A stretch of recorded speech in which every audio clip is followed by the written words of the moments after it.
My mother nearly killed me more than once while I was in her womb. She also tried to kill me after I was born, since I was nothing but a burden.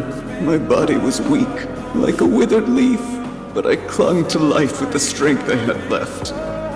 Worm, moron, cretin, coward, good for nothing, dead weight. I was mocked for my ugly voice and appearance. Sometimes they'd even throw rocks at me for it.